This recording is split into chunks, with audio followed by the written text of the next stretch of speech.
Alexander the গ্রেটের অষ্টম পর্বটি দেখুন এবং উপভোগ করুন। সাবস্ক্রাইব করতে ভুলবেন না, যাতে এক ক্লিকেই আগের সব পর্ব দেখতে পারেন। থিবসের বিদ্রোহ। যখন আলেকজান্ডার উত্তর দিকে অভিযান চালাচ্ছিলেন, তখন গ্রিসে অস্থিরতা দেখা দেয়।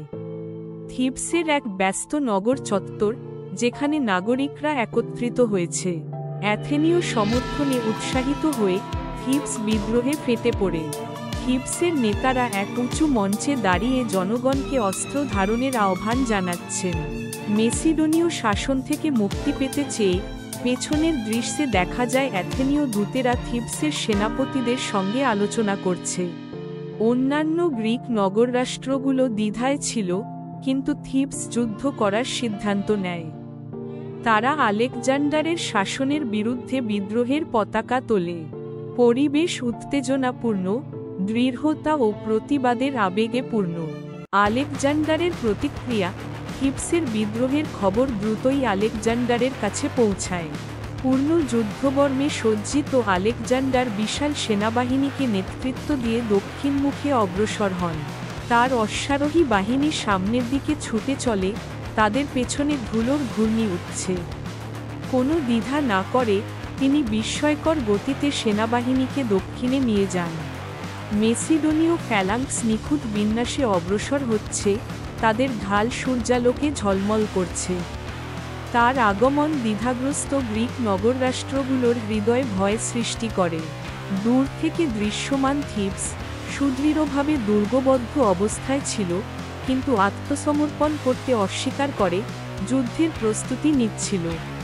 থিবসের অবরোধ। থিবস অবরুদ্ধ। তারা সাহসিকতার সঙ্গে লড়াই করেছিল, কিন্তু আলেকজান্ডারের শ্রেষ্ঠ সামরিক কৌশলের সামনে তাদের প্রতিরোধ ব্যর্থ হয়। মেসিডোনীয় ক্যাটাপল্ট শহরের প্রাচীরের দিকে প্রক্ষেপণ নিক্ষেপ করছে। তার বাহিনী নগরীকে অবরোধ করে, প্রাচীর ভেঙে শহরের রাস্তায় প্রবেশ করে। বর্শা ও ঢাল হাতে থিবসের যোদ্ধারা প্রতিরক্ষা বজায় রাখার চেষ্টা করছে। আলেকজান্ডার ঘোড়ার পিঠে বসে যুদ্ধক্ষেত্র পর্যবেক্ষণ করছেন, সুনির্দিষ্ট নির্দেশ দিচ্ছেন তার সৈন্যদের। যদিও থিবসের যোদ্ধারা মরিয়া হয়ে লড়ছিল, কিন্তু মেসিডোনীয় সেনাবাহিনী ছিল নির্দয় ও অদম্য। থিবসের পতন। থিবস নগর পতিত হয়, তাদের প্রতিরোধ ভেঙে যায়। ধোঁয়া ও আগুনে থিবসের ধ্বংসাবশেষ আচ্ছন্ন। মেসিডোনীয় সৈন্যরা বিধ্বস্ত রাস্তায় অগ্রসর হয়ে শহর দখল করে। এক সিদ্ধান্তমূলক পদক্ষেপে আলেকজান্ডার তার ধ্বংসের নির্দেশ দেন। শহরটি সম্পূর্ণরূপে ধ্বংস করা হয়। থিবসের নাগরিকরা, যারা হতাশ ও বন্দী, কেউ নিহত হয়, কেউ দাসে পরিণত হয়। একসময় গ্রিসের শক্তিশালী নগররাষ্ট্র থিবস আর রইল না। তার ভূমি অন্য বেওশিয়ান নগরগুলোর মধ্যে ভাগ করে দেওয়া হয়। সম্মুখভাগে আলেকজান্ডার দাঁড়িয়ে ধ্বংসাবশেষের দিকে তাকিয়ে আছেন, তার মুখাবয়ব অনির্বচনীয়। পরিণতি ও অ্যাথেন্সের আত্মসমর্পণ। এথেন্সে এক বৃহৎ প্রাসাদে গ্রিক নেতাদের সভা বসেছে। থিবসের পতনের খবর তাদের ও সমগ্র গ্রিসে আলোড়ন তোলে। থিবস ধ্বংসের সংবাদ পেয়ে তাদের মুখে আতঙ্কের ছাপ।